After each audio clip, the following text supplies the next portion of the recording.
in the KBL machinery who are now poised for national leadership. Yes. And on the other hand, those who were in the streets and in the barricades have themselves sort of given up and decided to adopt the Marcos method. So is there no showdown anymore? Is there basically just... There will be showdowns here and there.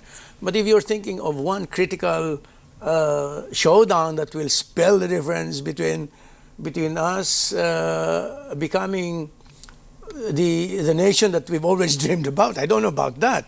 Because even those people who were out there in the streets, you will see, have switched sides. I mean, very unashamedly. And you can see people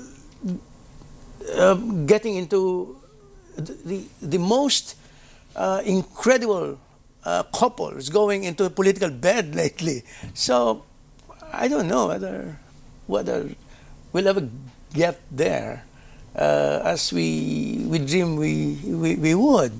Not now or in my own short foreseeable future, I think.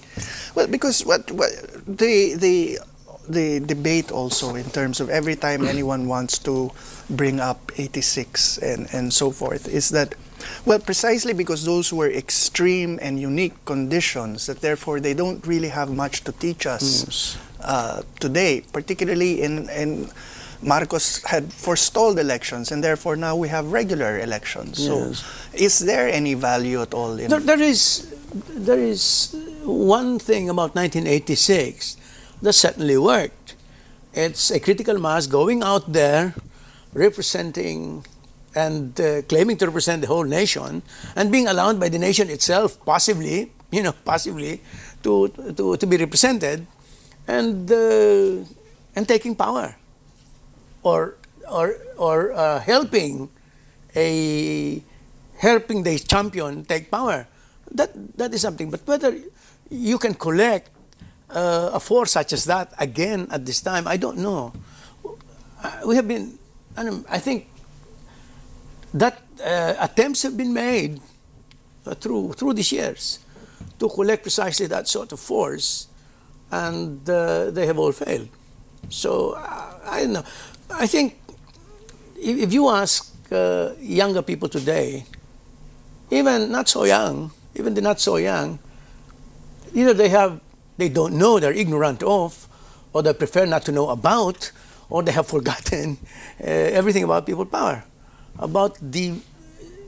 It's a pity, because it's a natural, it's a genuine and potent political force. On the other hand, you also had similar arguments being made in between the start of martial law and when it culminated in '86, that you had a very passive, obedient population that had no memories of what it was like before martial law, and yet, what was it? Was it simply that it arose spontaneously, or that you have to basically drum it into people's heads? The dictatorship began to be revealed, progressively revealed, after 1978, actually.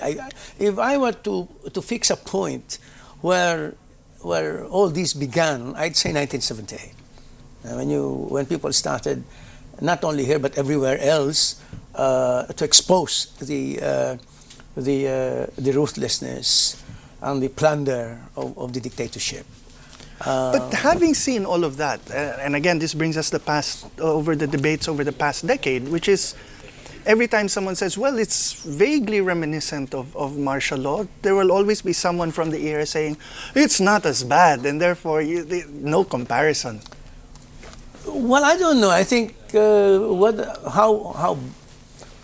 I think it depends on where you're coming from. Some people would see it as not as bad. Other people would say Marcos is looking better every day. I mean, it depends on how you look at it. If you look, for instance, if you look at numbers, you are bound to be deceived by them. I mean, if you look at growth rate, if you don't look at all at the increasing gap, opportunity and outcome and income gap between in the nation, you would not see. But the one stark fact is that only mid-year last year, a survey showed that 1 in 5 families is forced to skip a meal. I mean, how can that happen? It didn't happen in Marcos's time, by the way, but it's happening now. And yet, this has not led to any sort of major No. upheaval politically. I mean, those who have been challenged remain firmly entrenched, and precisely, you see a very formidable, basically almost every single major campaign going into 2010 is focused on fighting it the Marcos way. This is default.